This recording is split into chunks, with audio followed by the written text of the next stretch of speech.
Sinadyang hindi dumalo ng ilang minority senator sa ikalimang sona po ng Pangulong Bongbong Marcos Jr. bilang pagpapakita daw ng kanilang protesta sa administrasyon. Kabilang po sa mga nang boycott sa sona ang magkapatid na senator sa sina Alan Peter at Pia Cayetano, Presidential Sister Amy Marcos at maging si Senator Bongo, Robin Padilla at si Loren Legarda.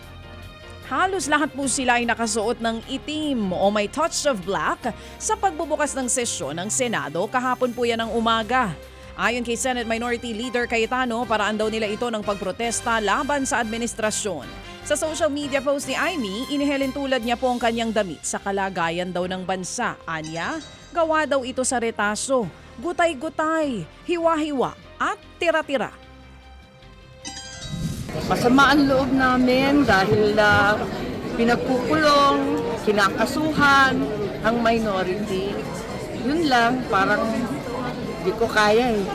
You're also Masama ang loob ko dyan eh. Well, I think marami sa amin di pupunta. Pero last year di na rin ako pumunta talaga. Simple way of protesting pati sa pagblablak. But I really believe that our democracy is in danger and talagang pag nagsalita ka, target ka bigla.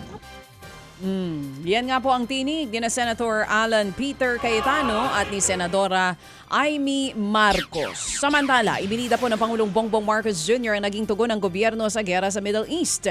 Iniulat po ng Pangulong Marcos ang pagpapauwi sa higit 12,000 Pilipino mula po sa iba't ibang bansa sa gitnang silangan. Mahigit 140,000 OFW naman ang nabigyan ng tulong, kabilang po ang pagkain, tulong pinansyal, pagpapagamot at masisilungan. Kung magugunita, nagdulot din po ng pagsipa sa presyo ng langis sa bansa ang digmaan sa Middle East. Kaya inilahad ng Pangulong Marcos Jr. ang pagkuha ng Pilipinas ng alternatibong supply ng langis. Nakipag-usap pa rin anya ang Pilipinas sa Iran para puligtas sa makapaglayag sa Strait of Hormuz ang mga tripulanteng Pinoy. Isa rin po sa pumukaw sa atensyon ng marami sa SONA ang inanunsyo ng Pangulong Marcos Jr. na pagsasagawa po ng rocket launch test sa Pilipinas sa taong 2027. Magsisilbi daw kasi ang Cagayan bilang host para sa kauna-unahang spaceport ng bansa. Ba, okay to ah. Sino mga sasakay dito? Kasya ba sila lahat doon, yung mga nasa batasang pambansa? Makikipag-ugnayan daw ang Pilipinas sa isang South Korean aerospace company para rito. Ay, hindi nyo nga mapapaba yung presyo ng langis? Gusto nyo pang gawin ito? O ito pa sa iba pang balita mga kapatid, naniniwala po si UP National Institute of Physics Professor Dr. Giovanni Tapang na false promise na development po ang kontrobersyal na PAC Silica Project na balak itayo sa New Clark City at isa po sa mga ibinida ng Pangulong Marcos sa kanyang SONA kahapon. Ayon kay Professor Tapang, mukha lang maganda ang proyekto pero malaki daw ang kakibat nitong pinsala sa ating kalikasan. Bahagi daw ito ng inisyatibo ng Amerika na magtayo ng data processing centers at mineral processing centers para ipangtapat sa China. Ang problema, hindi daw isinasa publiko ng gobyerno kung anong mga planta ang ilalagay sa PAC Silica. Isa sa pangamba po ng mga siyentista, ang posibleng peligrosong pagproseso ng mineral ore sa loob po yan ng PAC Silica na gagamitan ng mga kemikal na peligroso rin sa kalikasan at walang detalye kung paano po ang magiging pagtatapon nito.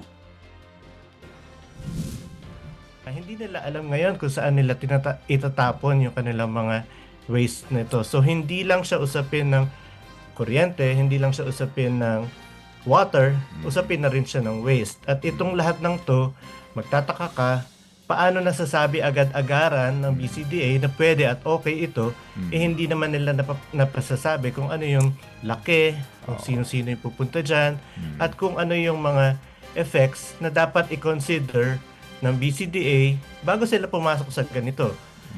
Kaya napakalaki ng concern na inaabot namin dahil parang go na go si BCDA pero hindi natin alam kung ano ba yung gino-go nila. Hindi natin alam kung ano ba yung gino-go nila. Sinubukan po namin muling kuhanin ang panig po ng BCDA ukol po sa issue na ito pero wala pa po silang tugon para po sa isang panayam. Yan po ang tinig ni UP National Institute of Physics, Professor Dr. Giovanni.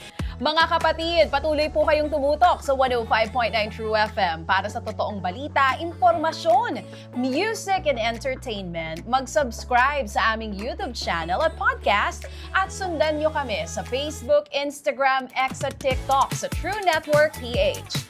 Bisitahin din po ang aming official website, truefm.ph.